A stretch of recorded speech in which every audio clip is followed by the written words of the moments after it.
We often focus on, the big picture of the large systems, but sometimes the really fascinating stuff is happening just under the radar in these hidden networks. Absolutely. And today we're diving into one of those, the DC Blacks. Right, an African-American prison group, but one with a very specific origin story tied directly to Washington, D.C. itself. Exactly. It's all about DC being a federal district, not a state. It doesn't have its own state prison system. Which means felons serving more than a year get sent. Yeah. Where? Into the Federal Bureau of Prisons. So people from DC end up scattered across federal facilities all over the country.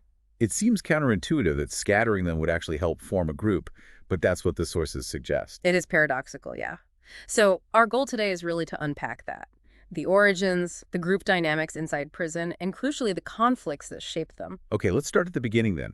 When did this group, the DC Blacks, actually emerge? The time frame we're looking at seems to be the late 1960s or maybe the early 1970s. And that name, DC Blacks, was that their own name for themselves?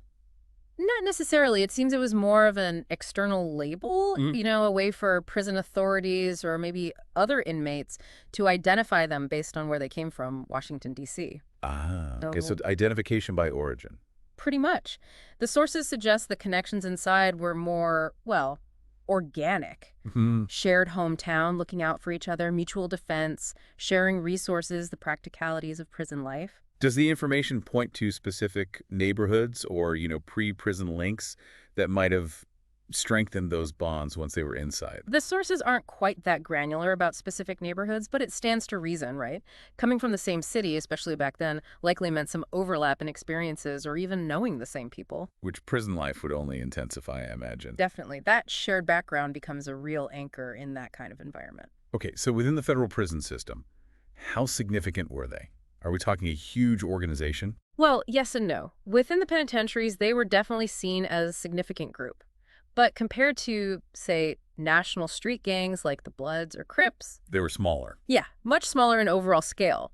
Their influence was primarily inside the federal prison walls, not this massive external network. Got it. So a group formed by geography, operating within this federal system, who did they align with? You need allies in prison, right? You do. The information points to alliances with the Black Guerrilla family, the BGF, and some other Black prison organizations.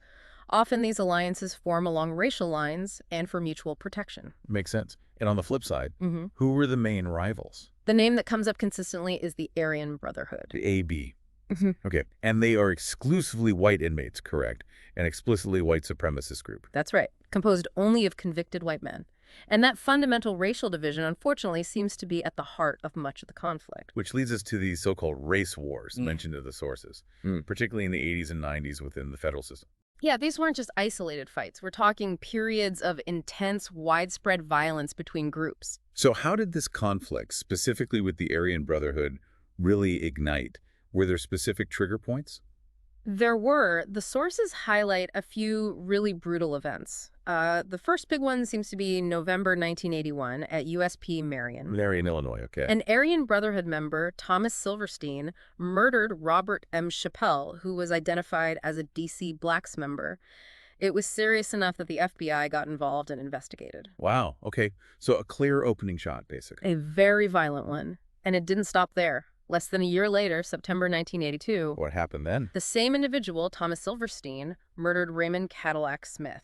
And Smith was reportedly the national leader of the DC Blacks. Killing their leader, that's a major escalation. A huge blow. It likely forced them to adapt, change how they operated, maybe become even more defensive or secretive. It shows how targeted these attacks could be. And the violence continued even later. Yes. Fast forward quite a bit to 1997 at USP Lewisburg in Pennsylvania. Okay. 2 high-ranking DC Blacks members were killed, stabbed. And the allegation, based on the info we have, is quite chilling. House. It's alleged that an Aryan Brotherhood leader ordered the hits using a coded message. A coded message? Transmitted, apparently in urine. You're kidding. Yeah. In urine. That's incredible. Shows the lengths they go to, the clandestine nature of it all. It really does. While the sources don't detail how it was deciphered, the method itself speaks volumes about prison communication and determination. And this wasn't just one side attacking the other, was it? There was retaliation. Oh, definitely. The sources mention an exchange of hits, basically. Back and forth violence across different prisons. A sustained cycle. And all this violence, this history, it had real-world consequences beyond the immediate victims, right? Absolutely. This long, bloody history between the D.C. blacks and the Aryan Brotherhood was specifically cited as a factor in the big federal indictment against the Aryan Brotherhood back in 2002. So the government eventually took notice of this specific conflict. And Matt? Major way. It seems so. The level of violence was undeniable. Let's loop back then to the starting point, this unique D.C. situation. Why exactly is the lack of a D.C. state prison the key? It's the driver. Because there's no local state facility for long sentences, anyone convicted of a felony for over a year must go into federal custody. Mandatory transfer. Right.